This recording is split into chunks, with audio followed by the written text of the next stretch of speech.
Elle parlait du Messie. Donc à lui maintenant, vu qu'il est le Messie, il dit que c'est moi. Tu parles de moi, je le suis, c'est moi le Messie. Donc, nous allons voir les mêmes passages, maintenant dans la Luc second. Parce que depuis là, voilà, moi c'est toujours avec la Luc second que je mange. Je sais que beaucoup ont cette version. Voilà. Je dis beaucoup ont cette version. Voilà pourquoi j'utilise cette version. Donc, regardons la Luc second. Dans la Luc second, Jean chapitre 4, verset 19 à 21. Seigneur, lui dit la femme, je vois que tu es prophète. Vous voyez comment le langage change même déjà. Voilà. Ok, d'une version à une autre. Seigneur, lui dit la femme, je vois que tu es prophète. Nos pères ont adoré sur cette montagne. Et vous, dites, vous, regardez même, hein, et vous dites, vous, avec les virgules, hein, que le lieu où il faut adorer est à Jérusalem. Vous voyez comment le langage change. Donc, je suis quitté d'une autre version, Donc, excusez-moi, je reprends. Seigneur, lui dit la femme, je vois que tu es prophète. Nos pères ont adoré sur cette montagne. Et vous dites, vous, que le lieu où il faut adorer est à Jérusalem. Femme, lui dit Jésus, crois-moi, l'heure vient où ce ne sera ni sur cette montagne, ni à Jérusalem, que vous adorerez le Père. Ok, continuons. Versets 22, 23, 24. Vous adorez ce que vous ne connaissez pas. Nous adorons ce que nous connaissons, car le salut vient des Juifs. Mais l'heure vient, et elle est déjà venue, où les vrais adorateurs adoreront le Père en esprit et en vérité, car ce sont là les adorateurs que le Père demande. Dieu est esprit, et il faut que ceux qui l'adorent en esprit et vérité. Allons-y au verset suivant. Au verset 25, 26, 27. Regardez maintenant, vous voyez comment ça change. Ici, l'on met même entre parenthèses. Lisons. La femme lui dit, je sais que le Messie doit venir. Donc, elle parle du Christ, mais elle ne sait pas que voilà. Elle parle du Messie, donc elle parle de Jésus, mais elle ne sait pas que elle ne sait pas que le Messie est en face d'elle. Elle ne sait pas que, donc quelqu'un est en train de parler de vous. Quelqu'un parle de vous, voilà, je sais que la personne est venue, vous allez dire quoi? Dans nos jargons, on va dire c'est moi. On va dire c'est moi. Tu es en train de parler de moi. Mais le Christ a dit je suis. Je le suis, d'autres on me dit je le suis. Bon, maintenant, vous, quand vous dites je suis là, je suis. Bon, dans une conversation, quelqu'un est en train de parler voilà, elle est au bord du puits, elle va puiser son air, raconte autre chose. Tu vas dire je suis comme ça. Ça va sortir ta bouche comme ça. Je suis. Vous aussi, je sais comment il faut vous expliquer ça. Donc, en voulant même vous expliquer, je m'en compte de dénaturer, je n'aime pas. Donc, je dois même me contenter de lire. Celui qui comprend a compris, celui qui ne comprend pas ne comprend pas. Ça, c'est à son niveau. La femme lui dit, je sais que le Messie doit venir. Elle parlait du Messie, elle ne savait pas que le Messie était en face d'elle. Celui qu'on appelle le Christ. Celui qu'on appelle Christ. Quand il sera venu, il nous annoncera toutes ces choses. Donc, elle a beau dire premièrement, elle sait que voilà, vous êtes un prophète. Mais elle parle maintenant du Messie, donc c'est bien beau. Elle savait que c'est un prophète, mais elle ne savait pas que voilà, ce prophète a été le Messie lui-même. Bon, maintenant, Jésus, de quoi? Jésus pouvait se taire, dire que non, voilà, Jésus pouvait, voilà. Mais il a dit que c'est moi. Donc, la femme lui dit, je sais que le Messie doit venir, celui qu'on appelle Christ. Quand il sera venu, il nous annoncera toutes ces choses. Et pourtant, bien au début, elle a dit que, voilà, je sais que vous êtes un prophète. Elle a reconnu. Quand elle a vu le Christ, elle a vu comme un prophète. Mais elle ne savait pas que ce prophète a été réellement le Christ. Voilà. Dont elle parlait. Elle ne savait pas. Là-dessus, donc, Jésus lui dit, je le suis, moi qui te parle. Donc, regardez comment ici, ça s'est traduit. Je le suis, moi qui te parle. Ceux-là connaissaient le grec. Je dis ceux qui ont traduit donc. Tous ceux qui ont traduit la Bible à part, je ne sais pas, celui-là, c'est un blagueur. Je vous dis, il ne connaît même pas le grec. Je vous dis, prenez un texte en grec. Je vous dis, prenez un texte quelconque en grec. Le grec ancien va me le tuer. Prenez un texte en grec. Je vous dis, il ne pourra même pas faire un paragraphe. Un paragraphe, il ne pourra pas faire cela. Il ne connaît pas le grec. Le français, il ne connaît pas. Mais à plus forte raison le grec. Mais c'est pour le tuer. Il ne connaît pas le grec. Mais il veut parler dans le grec. Tu sais mettre les mots dans le contexte. Par exemple, tu as vu dans le grec que je suis. Mais il y a une conversation, c'est dans un passage. Donc, s'il ne s'agissait que de lui, on devait avoir une Bible avec seulement les versets. Donc, vous voyez la Bible, c'est que il y a seulement le verset. Jean, là, vous devez seulement voir le verset 26. Dans Jean 4. Donc, vous voyez seulement Jean 4, mais vous voyez le verset 26. Les autres versets ont disparu. S'il s'agissait... Non, voilà, vous devez seulement voir des versets. Il y a d'autres qui font ça, ils font des brochures. Allez, ils écrivent. C'est comme ça qu'on dirige l'esprit aussi des gens. Ils écrivent. Les catholiques aussi sont dirigés comme ça, ils ont les paroles de vie. Donc, c'est des petits livres avec des versets. Donc, c'est qu'ils lisent les philosophies, les longues philosophies de leurs prêtres. Après, le prêtre les demande d'aller regarder dans tel passage. Allez, ils vont regarder dans la Bible. Rien que dans ce passage. Mais on vous ferme aussi l'esprit comme ça. Les catholiques comme ça, les branhamistes font ça. Ils écoutent Branham, voilà. Branham a dit, et tout. Branham va un peu parler, il va raconter ce qu'il racontait. D'abord, voilà, il va raconter ce qu'il racontait. Après, il va citer un passage. Et les branhamistes aussi vont prendre ces éléments, ils vont ouvrir la Bible juste pour lire ce passage. Ils ne vont jamais lire tout le chapitre. C'est ce qu'ils vont faire. On lit tout le chapitre pour mettre les mots dans leur contexte. Ceux qui ont traduit en français ont mis les mots dans le contexte. Eux, ils connaissaient cette langue-là, ils connaissaient le grec ancien. Lui, il ne connaît pas le grec ancien, il ne connaît même pas le grec. Il ne sait pas traduire, il ne connaît pas le français. Il ne connaît même pas la définition du mot trône. Je vous dis, c'est ridicule. Ça veut dire que le Père a écrasé l'agneau. On vous dit que quelqu'un est assis sur le trône. Donc ça veut dire qu'il était assis sur quelqu'un. Nomaboulisme. Et il veut parler du grec. Qui connaît quel français?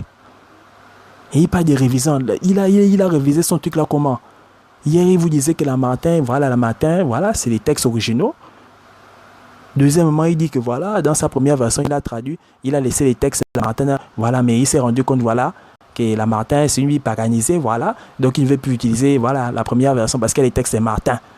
Martin, c'est pas un texte, mais je vous dis, il n'a pas de parole. Donc voilà, la femme lui dit, je sais que le Messie doit venir, celui qu'on appelle Christ. Quand il sera venu, il nous annoncera toutes choses. Donc elle parlait du Christ sans savoir qu'en face d'elle, c'était le Christ qui était là. Bon, maintenant, qu'est-ce que le Christ fait? Jésus lui dit, je le suis. Donc, je le suis. Elle parlait du Messie. Le Christ était le Messie. Je le suis, moi qui te parle. Là-dessus, arrivèrent ses disciples qui furent étonnés de ce qu'il parlait avec une femme. Toutefois, aucun ne dit, que demandes-tu? Ou de quoi parles-tu avec elle? Donc, j'ai insisté. Bon, maintenant, c'est un chapitre. Allons-y regarder, voilà les versets suivants. Donc, quel verset suivant? Regardons ce qu'il est écrit. Voilà, parce qu'on ne peut pas laisser. C'est un chapitre, hein, c'est un chapitre. Lui, il veut vous faire lire les versets, les chapitres. Donc, pour lui, voilà, c'est le verset qui veut juste vous faire lire d'un chapitre. Mais moi, je vous exhorte à lire la Bible de la Genèse à l'Apocalypse. Donc, lisons. On est tous dans le même chapitre. Donc, Jean, chapitre 4, versets 31, 32, 33, 34. Pendant ce temps, les disciples le pressaient de manger, disant, Rabbi, mange. Mais il leur dit, j'ai mangé une nourriture que vous ne connaissez pas. Les disciples se disaient donc les uns aux autres, quelqu'un lui aurait-il apporté à manger? Jésus leur dit, ma nourriture est de faire la volonté de celui qui m'a envoyé et d'accomplir son œuvre. Donc il parle toujours de son Père, de son Créateur. J'ai fait des l'homme. Donc celui qui, si vous enfumez avec ce passage en disant que non, il s'agit de Jésus-Christ, homme qui parle. Mais vous êtes, je ne sais pas, je vous dis, vous manipulez comme des enfants de 2 ans. Le Christ parlait du Père qui n'a jamais bougé des cieux. Il est là assis sur son trône. Il a adoré par des voilà, il a adoré en permanence. En permanence. Vous n'avez jamais lu l'Apocalypse, il a adoré en permanence. Et c'est pas Dieu qui joue le rôle, voilà, il ne se manifeste pas. Arrêtez avec ce blasphème. Donc ceux qui n'ont jamais embrassé, ne tombez jamais dans cette doctrine diabolique de dire que voilà, c'est Dieu qui joue le rôle. Ne rentrez jamais dedans, c'est une doctrine diabolique. Celui qui a popularisé cette doctrine-là, voilà, vous savez comment il a fini. Voilà, vous savez comment il a fini. Il a pris ça chez Branham. Donc, ma nourriture est de faire la volonté de celui qui m'a envoyé. Dieu a envoyé son Fils. Dieu a envoyé son Fils. Et son Fils existe en tant qu'être à part entière. Le Christ existe en tant qu'être à part entière. Ce n'est pas une manifestation, c'est pas, voilà. Il existe en tant qu'être à part entière, comme les anges existent en tant qu'être à part entière. Ce n'est pas Dieu qui joue un rôle, voilà, non. Donc, si vous n'avez pas compris ça, si vous voulez continuer dans ce délire, c'est à votre niveau. Malgré tout ce qu'on vous montre, si vous continuez dans ce délire, c'est à votre niveau. Je ne peux pas faire la magie. Je ne suis pas un magicien.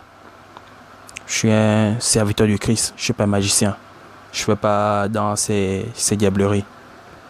Donc ça c'est clair. Ma nature est de faire la volonté de celui qui m'a envoyé. Il dit encore que le Père l'a envoyé. Et il est le Fils du Père. Donc ça c'est clair. Et d'accomplir son œuvre. Donc il n'est pas venu accomplir son œuvre. C'est accomplir l'œuvre de son Père et faire sa volonté. C'est tout. Donc frères et sœurs, vous avez vu, j'ai pris assez de temps pour expliquer la vidéo. Même déjà la vidéo, la vidéo vous dit tout. La vidéo vous dit tout. Je suis fatigué de faire les récaps de voilà de ce que j'ai à faire. Ils vous manipulent comme des enfants. Comme des enfants de 2 ans.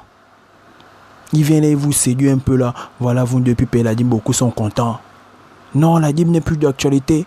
C'est avec des mêmes bêtises qui soutiennent le fait que voilà, c'est avec des mêmes bêtises qui soutiennent. Non, la dîme, voilà, c'était les sacrificateurs. Vous êtes embrouillés. Ah, Abraham a payé la dîme combien de fois? Une seule fois, toute l'assemblée. Abraham a payé la dîme une seule fois. Je vous ai pris le passage de Jacob. Jacob a fait un vœu à l'Éternel. Que je te donnerai la dîme de tout ce que tu me donneras. Donc Dieu a comblé des richesses. Dieu a comblé Jacob des richesses. Quoi, donc Jacob n'a jamais réalisé ce fait. Et vous vous dites qu'aussi que dans la Bible, on raconte l'histoire des patriarches jour par jour, semaine par semaine, mois par mois, année par année. Vous avez des problèmes. Vous avez des problèmes. Et je vous ai dit, Abraham sait dresser l'autel, il sait sacrifier les animaux. Jacob savait faire la même chose. Les sacrificateurs font quoi? Les sacrificateurs font quoi? Avant les sacrificateurs, donc on paye la dîme comment? Vu que Jacob a parlé de la dîme, avant les sacrificateurs, on paye la dîme comment? Avant les sacrificateurs, donc avant vos sacrificateurs, les lévites. Quand je parle des sacrificateurs, je parle des lévites parce que pour vous, dans vos têtes, c'est comme ça. Pour vous, tous les sacrificateurs dans la Bible, c'est les lévites. Et même chez les lévites, tous les lévites ne sont pas sacrificateurs. Il faut aussi savoir ça. Il faut savoir ça. Tous les lévites ne sont pas sacrificateurs. Vous ne savez pas ça pour vous? Non, c'est les lévites, c'est les lévites. Vous mettez à crier là, c'est les lévites, c'est les lévites. Tous les lévites sont sacrificateurs. Vous êtes sûr? Vous ne lisez pas la Bible, voilà pourquoi. Oh non, les sacrificateurs ont disparu. Avant les lévites, voilà, on offrait les offrandes et la dîme comment? On faisait ça comment? Il a pour le passage de Melchi, c'est-à-dire que non, voilà, Abraham a donné dans le butin. Ce n'était pas son salaire, c'était l'argent du butin. Ce n'était pas l'argent ce n'était pas l'argent d'Abraham, c'était l'argent du butin. Donc le butin s'appartient. Le butin, c'est pas un revenu. Le butin, c'est pas. Et on dit la dîme du revenu. J'insiste. On dit le revenu. Qu'est-ce qu'un revenu? Pour vous, le seul revenu, c'est le salaire. Donc pour vous, le salaire, c'est ce que vous touchez à la fin du mois. Donc si tu as une autre petite activité qui fait rentrer du revenu, pour vous, donc, vous allez enlever revenu, vous avez mis salaire. Donc c'est seulement ce que vous gagnez la fin du mois. Mais vous ne savez pas que le revenu, c'est que. Donc, mais le revenu, c'est quoi? Faites des recherches. Pour vous, vous avez dit non, c'est seulement le salaire. Donc, à la fin du mois, voilà, tu as donné les 1/10. Voilà, tu as donné ta dîme. Tu as eu un autre petit revenu. Tu vas dire non, j'ai à donner. Voilà, dans l'argent de mon salaire, je ne donne plus. Je suis obligé de parler comme vous. Mais la petite activité que tu as exercée là, voilà, le revenu là que tu as eu, tu dois aussi prélever ta dîme à l'intérieur. C'est ce qu'Abraham a fait. C'est ce qu'Abraham a fait. Il a eu le butin, c'est un revenu. C'est 1/10 du revenu. Il a eu le butin, c'est un revenu. Ça l'appartient.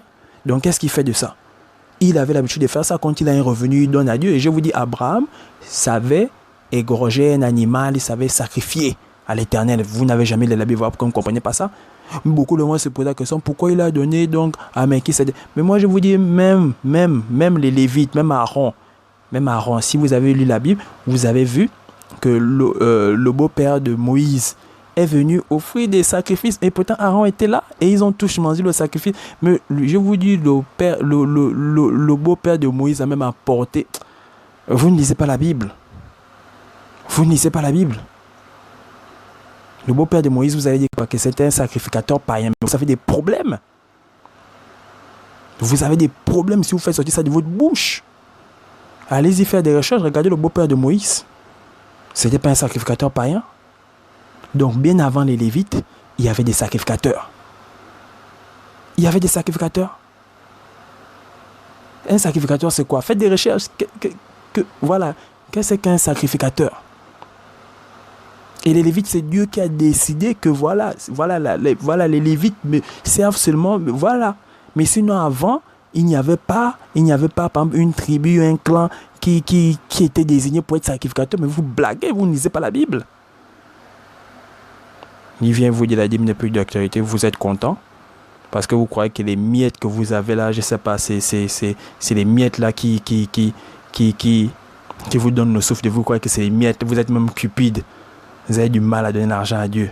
Et je ne sais pas passager, moi, qu'est-ce que je fais avec votre argent? Je n'ai pas d'église.